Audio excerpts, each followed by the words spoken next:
Centro de Estudios Malvinas Argentina en YouTube. Luego por el chat les paso el link para que vean ahí todo lo que se fue guardando desde el año pasado en distintos formatos y temas. Y este, como no, también va a quedar ahí expuesto para aquellos que por agenda hoy o el lunes que viene no llegan, puedan verlo con todo gusto. Así que, Juan Pablo, un placer, un gusto saludarte. Espero que esté todo bien por ahí. Hola, ¿qué tal? Buenas tardes. Muchísimas gracias, Ricardo. ¿Se me escucha? Perfecto, perfecto, fuerte, Bueno, claro.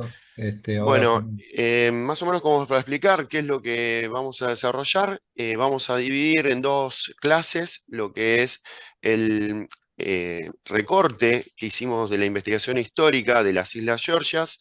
La primera parte va a ser hasta el asentamiento, hasta que se asenta la Argentina, y después viene la segunda parte hasta lo que es el desalojo. ¿Se puede compartir PowerPoint? Sí, ahora te doy acceso. Voy ya nomás. Espera un momentito, ¿cómo era esto de aquí?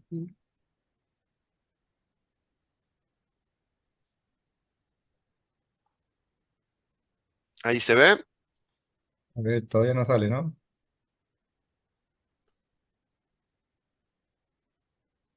No lo vemos. Me parece que es algo que yo estoy tocando mal, pero a ver si el botón clásico de compartir.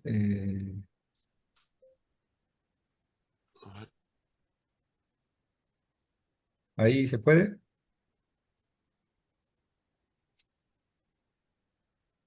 Ahí se Ahí, está viendo. sí, ahí se ve. Bien, perfecto. Porque minimizo esta parte y ya maximizo esto. Mm.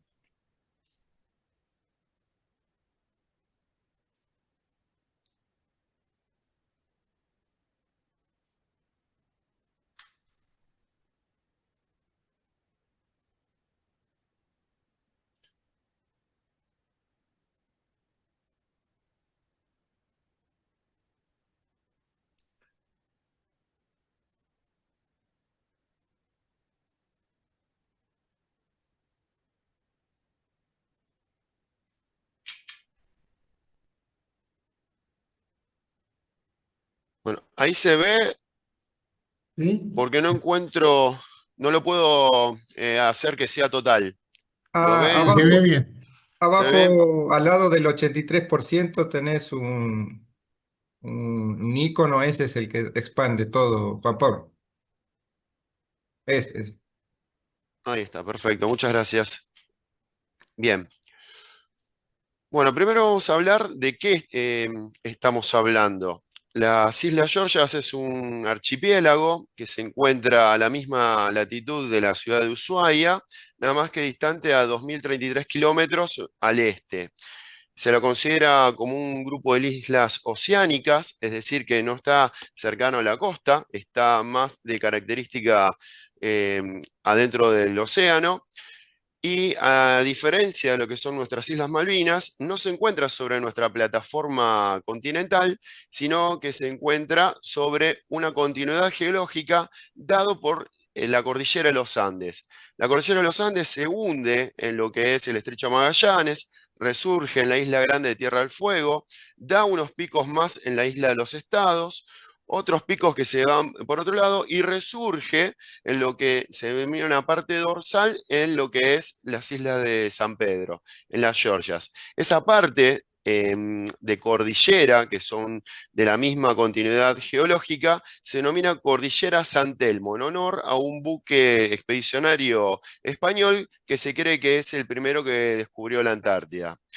Esa continuidad no solamente es con la cordillera de los Andes, sino que después se enlazan con el arco antillano argentino, conocido como Sándwich del Sur, y luego se empalma, tiene una continuidad geológica con la península antártica.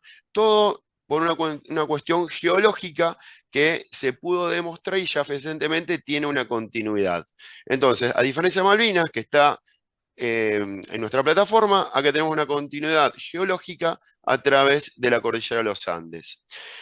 Tiene una distancia a la ciudad del Cabo, que es otra de las ciudades próximas de otro país en Sudáfrica, de un poco más de 4.500 kilómetros y más de 12.000 kilómetros de la capital de Inglaterra, Londres, 12.200 y pico de kilómetros. ¿Qué otra característica tiene esta isla? No existe vestigio de presencia de pueblos originarios, es decir, no hubo ningún tipo de habitante antes de que sea descubierta.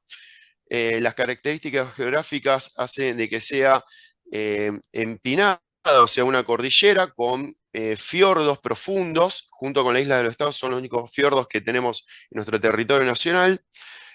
Tiene una cantidad de recursos naturales biológicos que se concentran en el lugar, pero carece de todo mineral precioso como puede llegar a ser oro, plata, magnesio, no posee los mismos minerales que encontramos en la cordillera de los Andes. Y por su proximidad a lo que es la Antártida, está considerada que es subantártica y está dentro de lo que es el reglamento de la convergencia antártica, que se denomina como CRUA.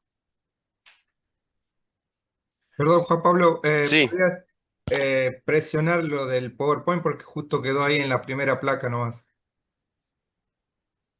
Al lado del 83% hay un sí, botón, no, ahí yo lo estoy viendo, lo estoy poniendo, ¿se puede ver? pero vemos la primera nomás. No sé si vos fuiste A ver, adelantando sí, sí, fui adelantando, no vimos que pase, por eso te decía y te interrumpía, porque a quedó ahí en ver, la primera nomás. ahí se Ahí ve. está, ahí se ve Ujú. perfecto. Muchas Bueno, gracias. dígame si ahora se actualiza. Sí, sí, sí. Ahí Ahí va, se ahí va, actualiza. ahí va, ahí va, perfecto, ahí va. Ah, bien, bueno. Como se trata de un capítulo más del gran libro de las invasiones británicas, tenemos que hablar de que cualquier lugar que es descubierto, hablamos del descubrimiento, pero acá tenemos que hablar de los falsos descubrimientos para poder hablar de la historia real y no del cuento que emiten los británicos. Estas islas, si bien sabemos la fecha de descubrimiento, se hicieron dos falsos descubrimientos anteriores. Uno corresponde al marino más que conocido, Américo Vespucio, en 1502, el cual creyó ver tierra, pero ante el desconocimiento de lo que era un témpano y no acercarse a una determinada distancia cercana como para haber determinado, y en base a la descripción que él hace, se pudo determinar que lo que él vio no fue tierra firme, sino un témpano. Y la mano inglesa se ve escribiendo un cuento con la invención de lo que fue el descubrimiento de la isla grande de La Roche en 1675. Antonio de La Roche era un comerciante de una familia francesa que por cuestiones fortuitas nació en Londres y era muy conocido por querer tener fama, querer ser famoso, querer ser rico, y eso lo hacía a través de eh, presuntos descubrimientos, presuntos avistamientos. Entonces, de esa manera generaba, como era algo muy difícil de comprobar, generaba algún tipo de fama y que lo pueden incluir en distintos tipos de lugares. Los británicos se tomaron de este relato de la isla grande de La Roche, que no coincide con ningún tipo de relato de tierra firme real, y lo incluían como un descubrimiento propio por haber nacido en Londres, y actualmente, dentro de lo que es el postulado británico, que lo tienen como si fuera parte de sus credenciales sobre las Georgias, dicen que fue descubierta por este hombre nacido en Londres en forma fortuita. Hay que recalcar que él siempre navegó con pabellón francés porque pertenecía a la empresa de armadores de su familia. Entonces, el descubrimiento, en todo caso, que él hubiera visto algo de tierra, le correspondía a los franceses. El descubrimiento real se produce por un navío español. Fue un descubrimiento azaroso. Fue en 1757. La cuestión se da de esta manera. España empieza a tener un decaimiento en la calidad y la cantidad de buques que hacían la ruta entre la metrópoli y el vasto imperio español, y para esto abre lo que es un registro de navíos, donde cualquier armador de un puerto propio o aliado podría navegar con bandera española para hacer comercio entre los puertos del imperio.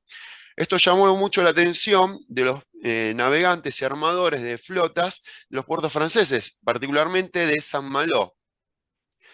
Los hermanos Duclos de Guyot, que eran armadores de ese puerto, se inscriben en Cádiz y envían 3 años antes un barco a hacer la ruta entre el Callao y Valparaíso, que eran dos grandes puertos comerciales del Imperio Español. En el viaje de retorno, que ya están volviendo a su puerto matriz, cuando paran en Chile, en Valparaíso, se suma un tal Domingo Ortiz de Rosas, quien había sido miembro de la corte española y había pedido permiso para volver a tener sus últimos años y morir en España después de más de 30 años de servicios en Chile. Este el personaje había sido el abuelo de nuestro brigadier Rosas. Entonces tenemos una continuidad histórica entre lo que son los españoles en ambos lados de la cordillera.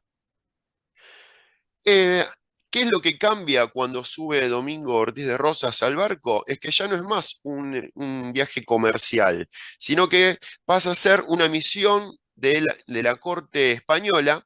Por lo tanto, tienen que colocar su estandarte en uno de los palos del barco para anunciar su presencia a bordo. Deja de ser un mero viaje comercial para transformarse en un viaje oficial. ¿Qué es lo que pasa con este viaje que iba a ser la ruta del Cabo de Hornos? Al querer enfilar y poder tomar rumbo norte, cuando están doblando en ese extremo sur, un fuerte temporal los arroja y pierden la referencia del continente. Empiezan a tomar rumbo norte una vez que pasa la tormenta y descubren una pequeña isla. Esa pequeña isla, al acercarse, ven una mucho más grande detrás y con picos nevados en la parte de atrás. Obviamente, al estar desorientados y en ese momento no tener demasiados instrumentos de navegación, no encuentran dónde pueden llegar a estar ubicados.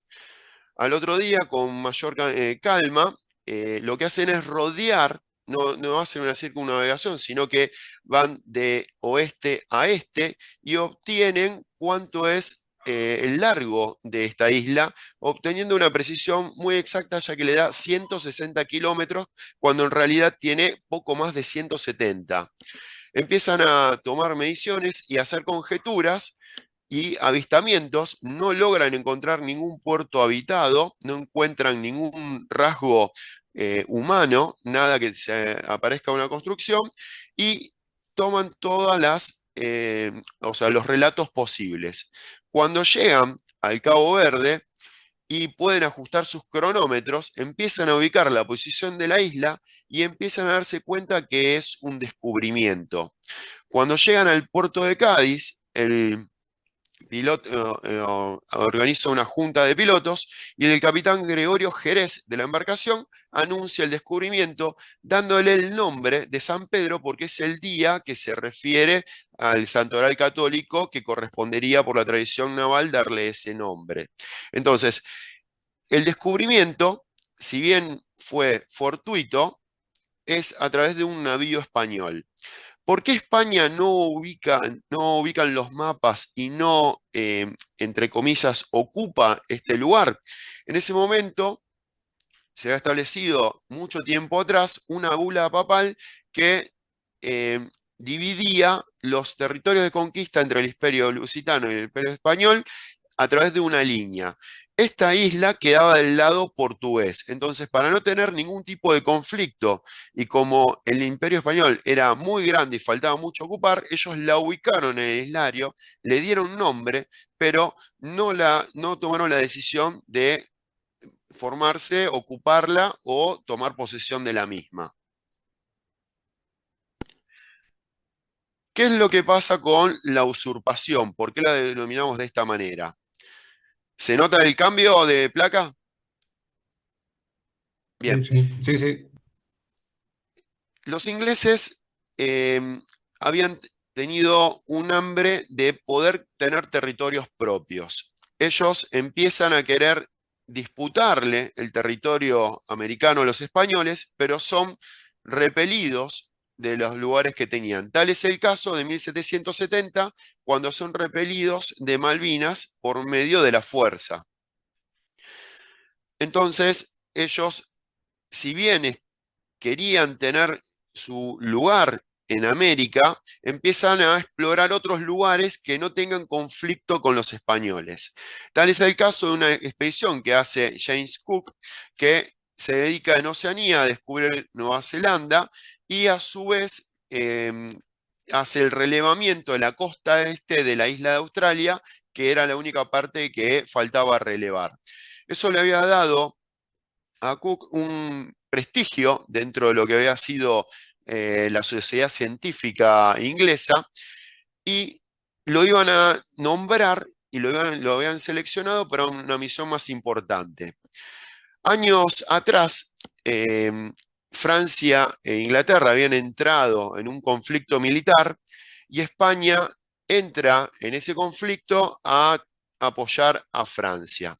Inglaterra, teniendo un nuevo contrincante, hace un plan que venía organizando hace muchos años atrás, desde 1750, que tenía que ver con una operación simultánea de tomar 3 lugares estratégicos del Imperio Español: Grenada y La Habana en Centroamérica, porque eran lugares donde resguardaban oro y eran lugares estratégicos para hacer el cruce entre América y Europa, y Manila en las Filipinas. El lugar de Manila no tenía oro, sino que estaban los templos dominicos donde guardaban los islarios españoles con 3 siglos de descubrimientos que no se habían divulgado por el Imperio Español. Entonces, cuando saquean los templos dominicos en Asia, en Filipinas, se llevan toda la información, incluida la ubicación exacta de las islas de San Pedro. Eh, Hacer una nueva expedición británica tardó varios años, y recién pasado 1772 es que se hace con la idea de hacer una expedición científica para registrar el paso de Venus. Lo mandan a Cook para poder descubrir la Antártida.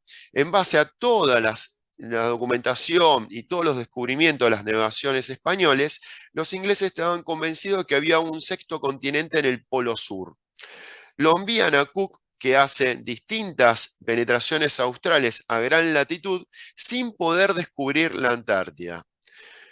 Ante el fracaso de esa misión, estando en la isla de Año Nuevo, al norte de la isla de los Estados, que la llamó Año Nuevo porque era un 1 de enero de 1775, abre la última instrucción reservada que tenía que hacer antes de volver a Inglaterra. ¿Cuál era esa instrucción reservada? Ir hasta las islas de San Pedro y tomar posesión de las mismas, poniéndole nombre referido a la toponimia británica. De esa manera se envía, Cook lleva lo que es la expedición, encuentra una bahía, desembarca, toma posesión y le pone Georgias del Sur en nombre al rey Jorge, y se vuelve a lo que es las Islas Británicas con un relevamiento más o menos hecho de las islas. De esta manera es que empieza a usurparse las Islas Georgias del Sur, ya desde la toponimia, porque los británicos tampoco consiguieron un lugar para poder asentarse. La cartografía de la época no toma así tan rápido que ese territorio era británico. Como vemos en cartografía francesa, ellos tomaron de que había sido descubierta por los españoles, le habían puesto el nombre de San Pedro, y que había sido renombrada por Cook en 1775. Así encontramos mapas franceses y propios mapas ingleses que dan cuenta de esto. Entonces, los británicos cambian el nombre para que en el imaginario colectivo pensamos que Georgias es una isla británica y no San Pedro, porque ni los propios españoles la colocaban en sus en mapas de la época. A las islas se empiezan a hacer una serie de expediciones que no tenían justamente que ver con la toma de posesión ni con el uso racional de la misma, sino que se la consideraba tierra de nadie. Y a ella acuden expediciones de loberos de todas partes del mundo, porque en base a la descripción que había hecho Cook de los recursos naturales que ven en el lugar y a estos recursos empezar a escasear en el hemisferio norte, se aventuraban cientos de armadores, de cazadores de focas que lo que encuentran son lobos marinos y elefantes marinos y empiezan a hacer uso del aceite, de la piel, de la carne y descubren también el pingüino, que también le resulta muy redituable para extraer recursos como era el aceite. Pero a su vez se hicieron expediciones oficiales. En 1800, del puerto de Nueva York, Estados Unidos envía a hacer una operación de rescate de una operación privada que había naufragado en lo que eran las costas, la costa norte de las Islas Georgias. ¿Por qué lo hace de manera oficial?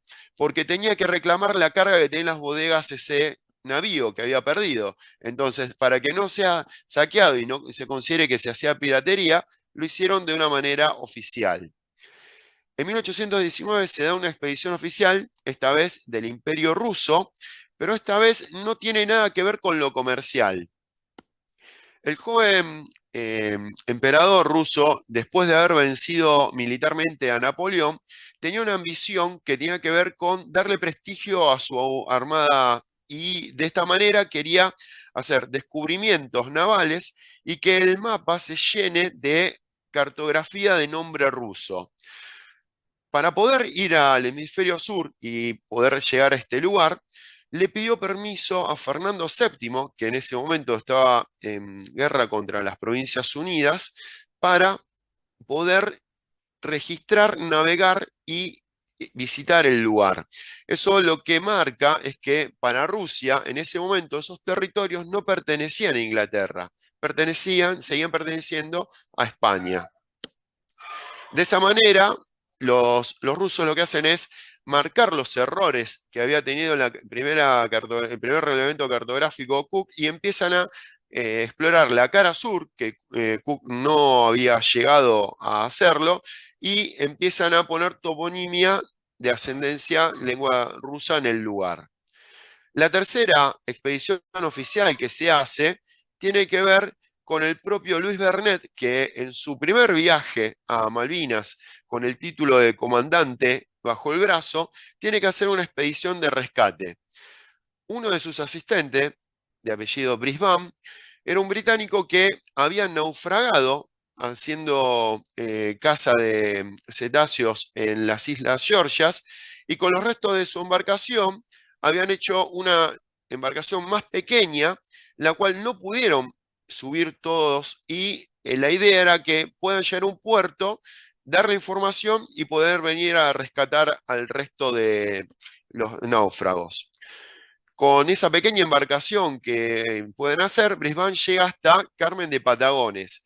Desde ahí se embarcan estos 7 marineros como voluntarios en un transporte que los deposite en Buenos Aires. En Buenos Aires van a hablar con el representante, el canciller británico, el representante de asuntos comerciales en Buenos Aires, y le dice, se entiende de la situación, le dice que como no es un territorio de la corona británica, él no puede disponer de ningún recurso británico para ir a rescatar a estos náufragos, que ellos eran conocedores de los riesgos que tenían de ir a un lugar así y de lo que le podía llegar a pasar. Brisbane se contacta, se da la circunstancia que antes de salir, Brisbane lo puede encontrar a Luis Bernet, que así es de azarosa la situación, que Vernet estaba demorado porque el barco que él había contratado para llevarlo se había encallado y entonces necesitaba otro para poder ir y tenía que hacer el traspaso de los bienes que tenía que transportar a Malvinas. Luis Vernet atiende las circunstancias, lo escucha a Brisbane y le dice que va a poder hacer el rescate, pero primero tenía que llegar a Malvinas y a su vez tenía que hacer un viaje a la isla de los Estados a buscar madera y recién ahí iba a poder ir a rescatar a sus compañeros. Cosa que logra hacer eh, eficazmente, rescatan a estos ingleses que estaban en las Georgias, convirtiéndose en la primera misión de rescate producida por las Provincias Unidas en 1829. A modo de gratificación, Brisbane le trae a la mujer de Luis Bernet una cabeza de un albatros, o sea, como si eso fuera un obsequio para la familia. Durante el despojo que nosotros sufrimos de Malvinas, no hay ningún elemento, ningún país que se haga cargo de las Georgias, tanto oficial como extraoficialmente, y quedan a su suerte los recursos naturales que ahí tenemos. Principalmente eran explotados no por europeos, sino por eh, bergantines que venían desde Estados Unidos, hacían escala en diversos puertos de la Patagonia, Malvinas, o la Antártida, además de las islas de San Pedro, y después se dirigían al puerto de Cantón en China, ya que ellos no consumían esos recursos, sino que los comercializaban en ese lugar y después volvían a su puerto matriz. En uno de esos tantos viajes comerciales se embarca como voluntario un naturalista alemán que a su vez había ido para poder retratar cómo era ese lugar. Era básicamente pintor. Este alemán se llamaba Heinrich Klustag. Y en 1877, con la información que había, o sea, que tomó de lo que era la circunnavegación que hicieron en ese lugar, hizo este mapa, que es el primer mapa profesional, digamos, con instrumentos más adecuados para hacer cartografía, que se hizo de las Islas Georgias. Este mapa, él lo vende y la cantidad de gente que eh, consume este material para poder seguir yendo al lugar con algún tipo de grado de seguridad, le pudo costear lo que fue una investigación científica que publica en una revista científica de Alemania y empieza a llamar la atención de los alemanes lo que era este lugar. En ese momento Alemania era parte de un imperio mucho más grande, el imperio austrohúngaro, y quería tener posesiones coloniales y ampliar sus dominios en otros continentes.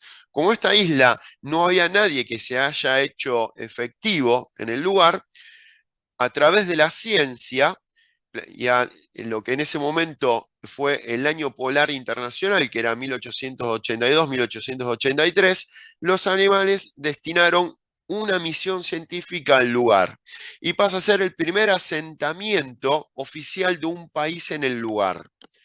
Si bien los recursos de lobos marinos, elefantes marinos y pingüinos habían menguado demasiado, se seguía utilizando como lugar para ir, pero con menor frecuencia.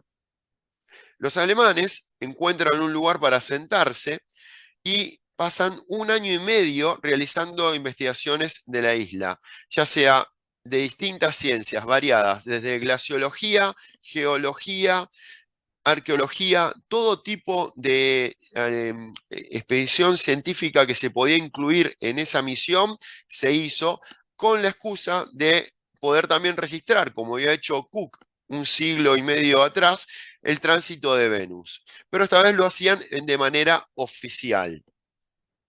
Los alemanes, si bien en su estadía no hicieron ningún reclamo de soberanía, hicieron todos los actos de dominio posible y por haber, desde dejar notas en botellas por distintos lugares hasta retratar a través de letreros su presencia en el lugar. El segundo país que hace una expedición oficial es Suecia. Suecia había sido, esto se enmarca en lo que es la expedición polar mundial, donde distintas expediciones europeas avanzan sobre el continente antártico a distintas latitudes para poder hacer en forma simultánea distinto tipo de investigaciones. Era el último lugar que faltaba investigar, era el hueco que quedaba en los mapas y era el último de los posibles lugares donde poder establecer colonias sin ningún tipo de inconveniente porque ya estaba asentados. La expedición sueca no, si bien resultó ser oficial, no contaba con los recursos necesarios y pide la colaboración, a su vez de la cercanía geográfica de la República Argentina. En ese momento el general Roca era presidente argentino, acepta que se establezca Argentina a colaborar con ellos, pero incluye en esa expedición a un miembro argentino que es el alférez José María Sobral. Esa expedición, si bien fue exitosa, tuvo un percance que naufraga el barco que ellos habían contratado. Pero parte de la expedición no solamente incluía a la Antártida, sino que el barco se replegaba mientras dejaba a los expedicionarios en la península antártica hacia las Islas Georgias para hacer estudios durante el invierno en ese lugar.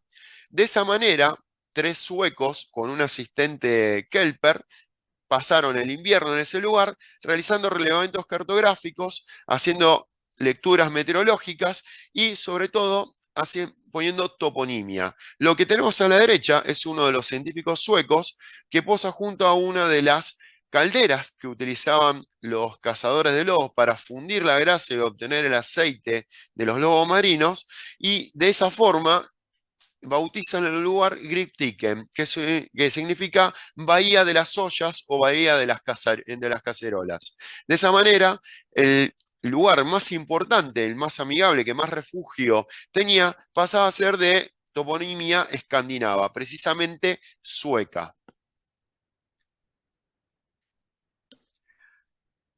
El primero que empieza a arrimar este territorio a una idea de que pertenecía a la Argentina fue un ingeniero rumano muy conocido en Tierra del Fuego que se llamó Julio Popper.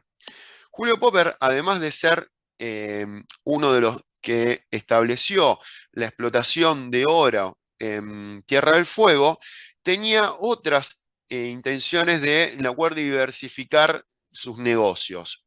Él había podido ser parte como observador en una misión a la Antártida y había empezado a notar de que las ballenas, que era un recurso que empezaba a escasear muchísimo en el hemisferio norte, eran de gran tamaño y había lugares estratégicos en la península antártica que se podían establecer lugares para la faena de estos cetáceos. Y dentro de lo que incluía su raíz estaban lo que era salir de Tierra del Fuego, pasar por la península antártica, pasar por las Orcadas y cerrar el circuito en las Georgias para después volver a los puertos del Río de la Plata. A todo ese territorio, Julio Popper es el primero que empieza a llamarlo como mar argentino. Es el primero que dice, esto es el mar argentino. Es más, establece, en base a su criterio, el límite que tenía que tener la Antártida Argentina, la Antártida chilena, a través de esa línea que dividía la isla Grande del Tierra del Fuego, generando una prolongación hasta el Polo Sur. Esa era su idea como un empresario. Esta propuesta la lleva a Buenos Aires, pero Popper muere en circunstancias un tanto dudosas, muy joven, a los 35 años. Y este proyecto obviamente no es retomado por nadie. Vamos a lo que es el surgimiento de la Compañía Argentina de Pesca.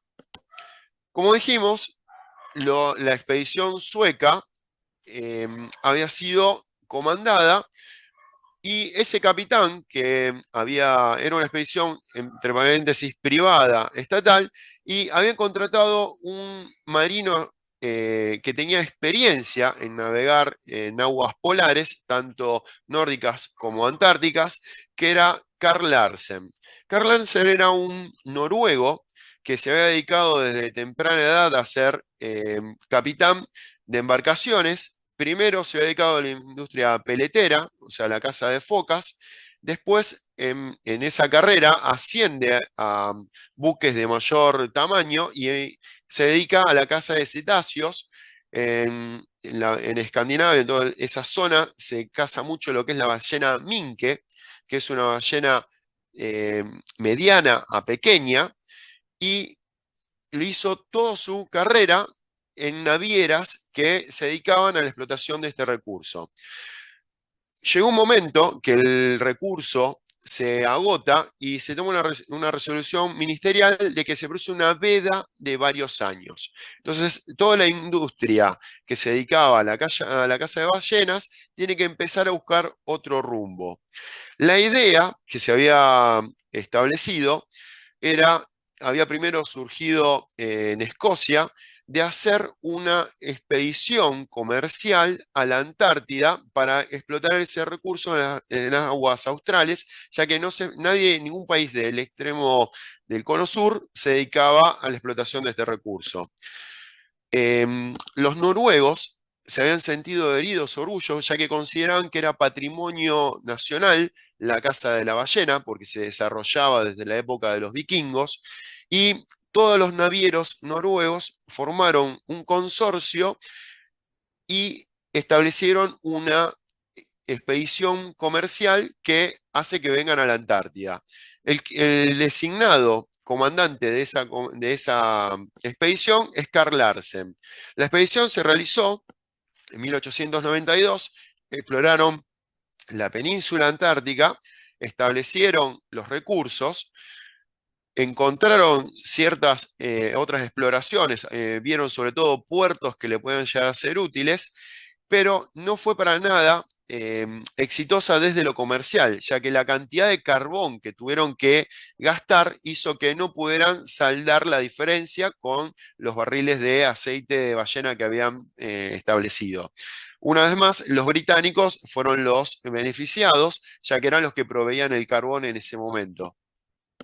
Karl Larsen intenta, en base al éxito en la navegación y con todos los descubrimientos que había hecho, de tentar a empresarios ingleses de hacer una expedición comercial y tener un asentamiento en algún lugar de latitud austral, pero no puede convencer a ninguno de ellos, aunque sí es premiado por la Sociedad Científica de Londres con un diploma. Larsen siempre intentó tener lazos con los británicos porque ellos eran los que consumían el recurso del aceite de ballena en su gran mayoría. Los productores a nivel mundial eran los escandinavos, principalmente los noruegos, pero los mayores consumidores eran los británicos junto con los alemanes.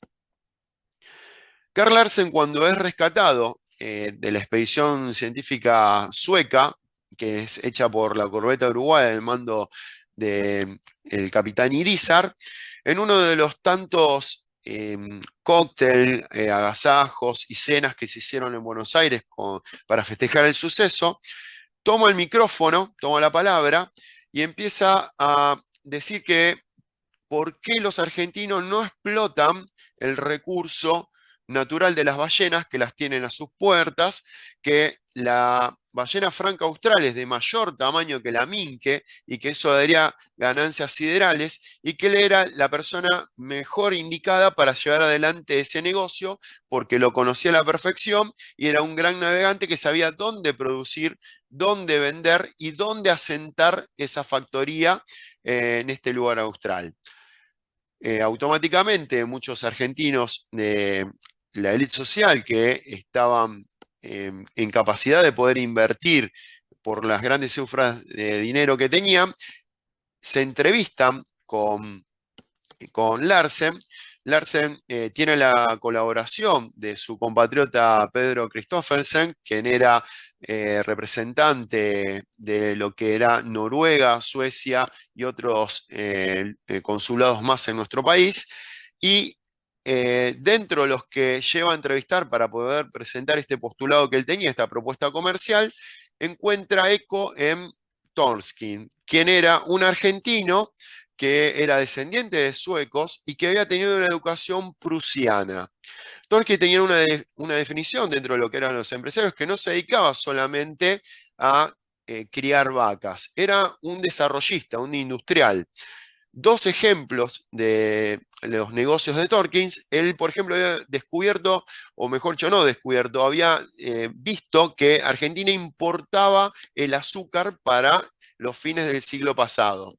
Entonces, genera acá, en donde yo vivo, muy cerca de mi casa, una refinería para generar azúcar, y a los 2 años de que fue instalada, empezó a exportar, no solamente a cubrir la demanda argentina, sino que exportaba a Brasil azúcar.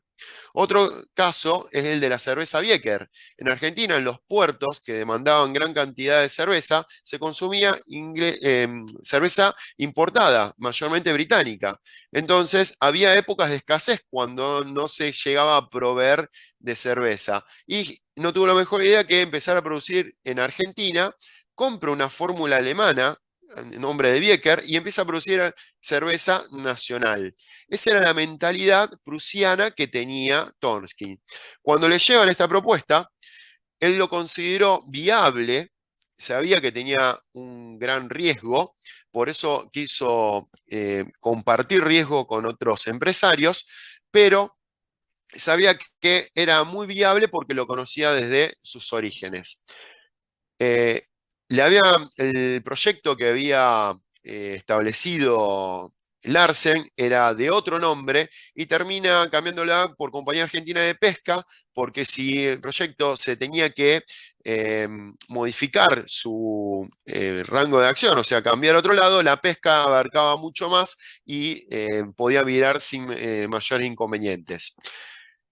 La empresa queda constituida, es aprobada por el Ministerio argentino y empieza lo que es la compra de lo que se necesitaba. El proyecto de Larsen era comprar un ballenero, comprar un puerto que haga un barco que haga el abastecimiento entre el puerto de Buenos Aires y Griptiken, y después tener otro barco que permite llevar toda la producción hacia lo que es la comercialización en Londres o en cualquier otro puerto de las Islas Británicas o en el Hemisferio Norte.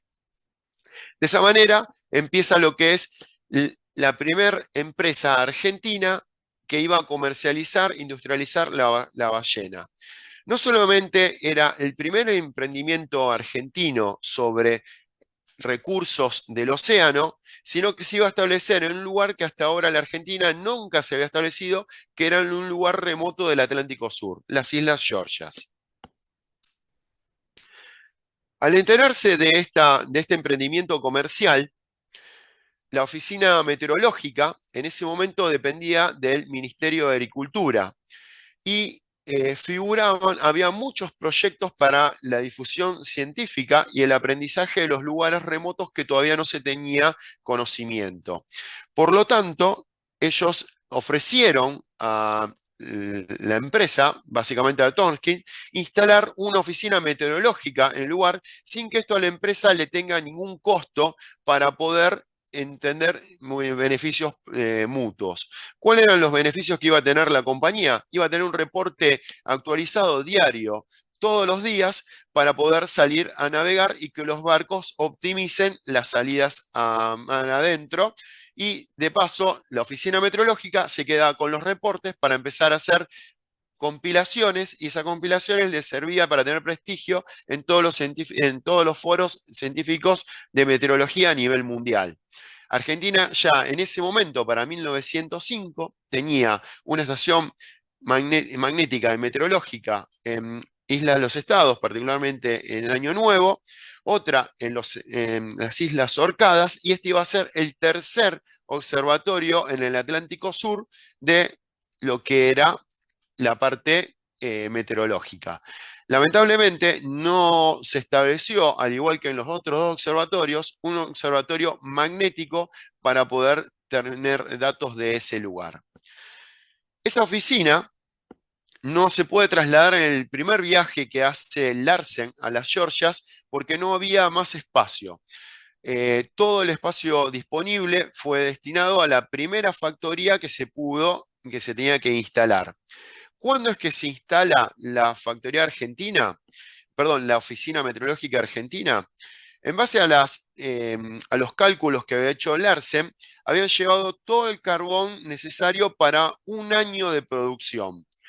A los 3 meses de que ellos tuvieron éxito y empezaron la industrialización de la ballena, se habían quedado sin carbón por la gran demanda que habían tenido. Entonces, para no parar lo que era la producción, necesitaban un nuevo traslado de carbón, o sea, un nuevo reaprovisionamiento. Eh, el barco que habían comprado les había quedado muy chico, se denominaba el velero Rolf, era un buque a vela de 400 toneladas y se necesitaba imperiosamente carbón. ¿Cómo se resolvió? En ese momento la Armada Argentina tenía una línea que se llamaba Costa Sur, que partía de Buenos Aires y abastecía regularmente los puestos de la Patagonia hasta llegar a Ushuaia, hacia el ida y vuelta de ese lugar. Se pidió intervención de la Armada para que dentro de ese recorrido vaya hasta el puerto de Griptiken a llevar 1.000 toneladas de carbón para que no cese la producción de este lugar. La Armada dijo que sí y efectuó ese viaje en pleno invierno de 1905 y es la primera presencia de un buque de la Armada Argentina en las islas.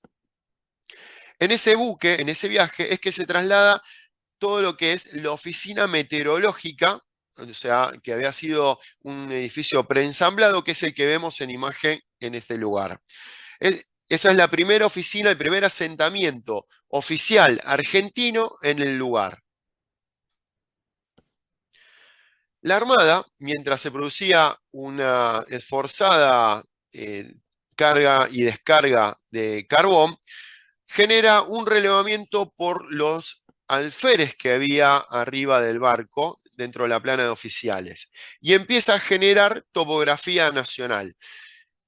Ahí no se va a ver porque no está la definición, pero dentro de esa toponimia están todos los oficiales y el nombre del buque, que se le da a la bahía donde estaba emplazado, que había anclado el buque, se le da Bahía Guardia Nacional. El resto de la toponimia van a encontrar que una de las bahías es Storni. Storni, nuestro almirante Storni, el intelectual más grande que dio nuestra armada, era uno de los alférez y figura como uno de las toponimias colocados por la Armada Argentina. En ese lugar donde se empieza a montar la oficina meteorológica, voy a volver para atrás para que se vea el edificio. El primer lugar donde se iba a montar, que era frente a la casa de Larsen, que era la dirección de la CAP, no era el lugar indicado porque estaba muy cerca de las laderas de las montañas. Entonces, eh, el operario, que era de origen sueco, Ericsson, al tener conocimiento de meteorología, decide migrar hacia un lugar que estaba más alejado, a 2 kilómetros de donde estaba la CAP. ¿Qué es por qué se produce esto? Para poder tener lecturas más vinculadas con la zona marítima que con la zona andina del lugar. Entonces, como el reporte meteorológico iba a ser utilizado más que nada para las embarcaciones que salían a mar abierto, iban a ser más eficientes las que estaban más lejos de las montañas. Esa oficina, si bien estaba estrechamente vinculada con la compañía, no dependía en absoluto, era exclusivamente perteneciente al Ministerio de Agricultura de la Nación Argentina. No era un accesorio privado, no era, como dicen los británicos, algo que contrataba a la CAP, que era un empleado de la CAP para su propia flota. Era una dependencia estatal oficial de la República Argentina. Tal es así que las hojas donde se producían los informes y se llenaban las planillas con la información de lectura de los instrumentos decían Tierras Argentinas Australes, dependencia Griptiken.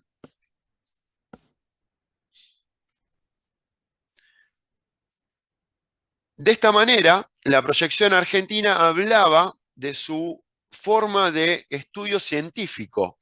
Como verán en el mapa de la izquierda, se ve lo que es las Georgias, la Antártida y la isla grande de Tierra del Fuego, abarcada por un triángulo.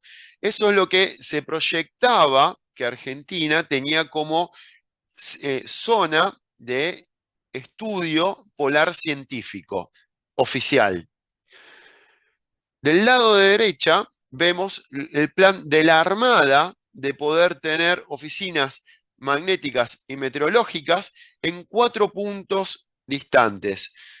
Vemos la Isla de los Estados, vemos las Orcadas, las Georgias y un punto que se iba a establecer, pero no se pudo por el naufragio del buque Austral en la península antártica. Eso era el polígono de reconocimiento que iba a tener de posesión el incipiente sector antártico argentino.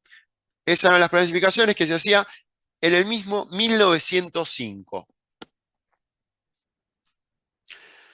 Por otro lado, no solamente se le había dado beneficios por parte de la Armada de generar un transporte para proveer de carbón y suministros a la compañía en las Islas Georgias, sino que desde lo que era economía, se le había exceptuado de impuestos a esa producción por considerarla un puerto local.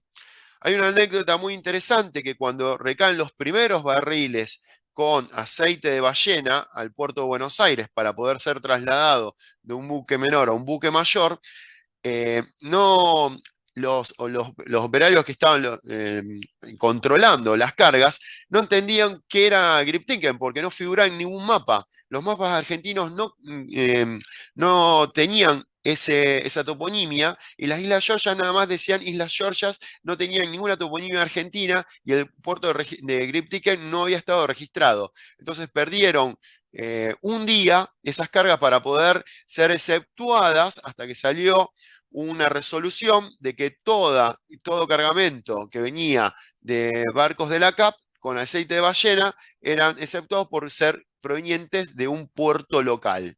Entonces, la compañía privada argentina tenía el apoyo de la Armada, el apoyo de la Oficina Meteorológica y del Ministerio de Economía para exceptuar de impuestos. Todos consideraban que era un puerto argentino. Podemos decir que en 1905 Argentina gozaba de plena ocupación y de ejercicio de la soberanía completa en las islas oceánicas de las Georgias del Sur. De esta manera, en 1905 concluimos que Argentina pone un pie y se asienta en este territorio austral oceánico argentino. Aquí cerramos la primera clase. Excelente, Juan Pablo, excelente. Bueno, dejamos abierto ahí alguna consulta, algún comentario. ¿Alguien quiere tomar la palabra? Con todo gusto, tenemos unos minutos más para este momento. Excelente clase, dice Francisco. Muchas gracias por el comentario, por el dedo OK, los aplausos de otros. Muy dinámica y precisa toda la información. La verdad que es un lujo escucharlo a Juan Pablo, como que le sale de memoria toda esta cuestión, ¿no? Tan investigada y tan detallada. Así que un genio, dice Gloria. Bueno, Todo, muchas gracias. ahí vamos. ¿Alguna pregunta de alguien en particular? Muchas gracias. ¿Podés poner el link de, a ver que leo bien? Eh, El link del Centro de Malvinas, sí, ahí lo vamos a poner. ¿Alguna pregunta en cuanto al contenido que Juan Pablo nos acaba de compartir? Con todo gusto, aquel que quiera. Adelante, don Alfredo, estaba levantando Sí, la mano. gracias.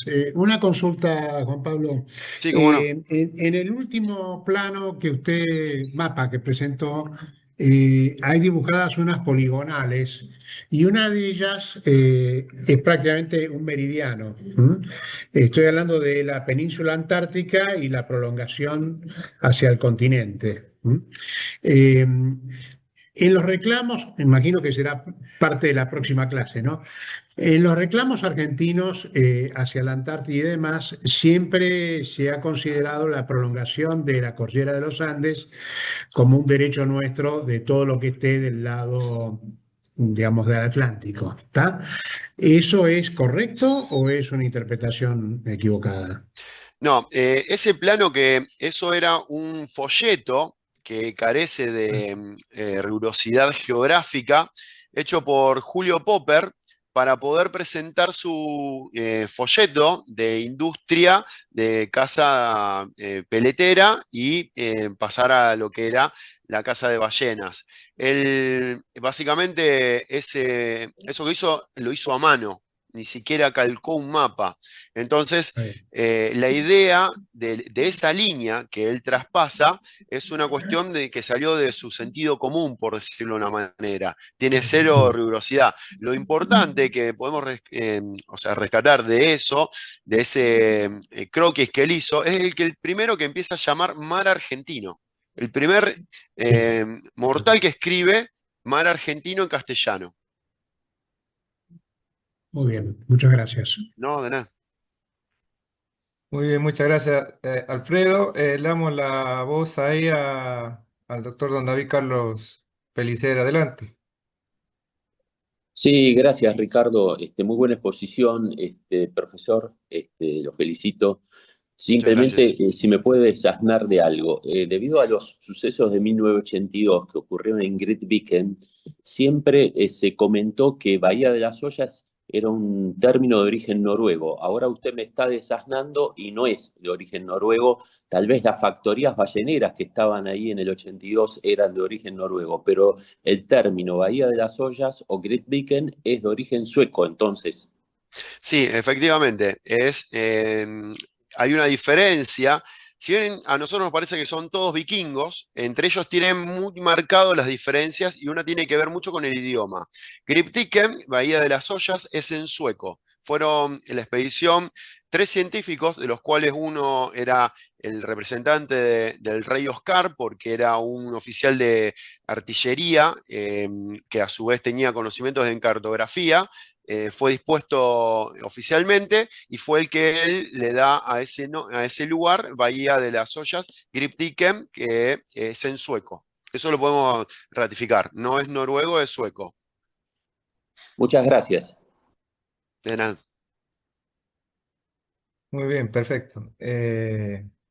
Ahí estamos. Si no hay otra consulta o comentario, muy agradecido. Todos los comentarios, los chats que van pasando, te los leo, Juan Pablo, pero encantado por la claridad y la precisión en cuanto a lo geográfico e histórico, ¿no? Que entonces realmente estamos dando con un contenido que realmente vale la pena conocer y aprender, ¿no? Muchos de los que estamos aquí aprendiendo algo nuevo sobre nuestras islas. Entonces, si no hay más, los invito a que nos convoquemos para el próximo lunes a la misma hora, 19 horas. Allí, Juan Pablo, ¿qué es lo que sigue la temática de acuerdo a, llegaste hasta el año 1905, en la cual podemos decir, Exacto. El proceso que nosotros cubrimos hoy tiene que ver con el descubrimiento sí, y lo que es el asentamiento argentino. Lo exacto, que va a venir es la permanencia, la disputa y el desalojo. exacto. Llegando hasta más o menos qué año será eso. 1957. El recorte histórico es desde el descubrimiento hasta 1957. Excelente, excelente. Muy bien, bueno, si les parece, dejamos ahí. Encantado por compartir entre todos y nos vemos el lunes que viene en el mismo link de Zoom que les pasé y obviamente quedo atento a todas las consultas y demás que podamos hacer. Como saben, y hemos escuchado acá del profesor Juan Pablo muchísimo contenido y yo he tomado nota también de cuántos nombres pasaron, como cuánto hay para aprender de don Luis Bernet, de Julio Popper, de cuántos, de Torkins, ¿sí? De la isla de los Estados, de la isla Año Nuevo, del Orcadas y demás. Así que bueno, ojalá podamos conseguir a apreciados académicos nuestros argentinos como Juan Pablo. Así que nuevamente, Juan Pablo, muchísimas gracias por tu tiempo. Nos vemos el lunes que viene, Dios mediante. Bueno, muchísimas gracias. Nos estamos viendo. Saludos. Gracias, saludos para todos.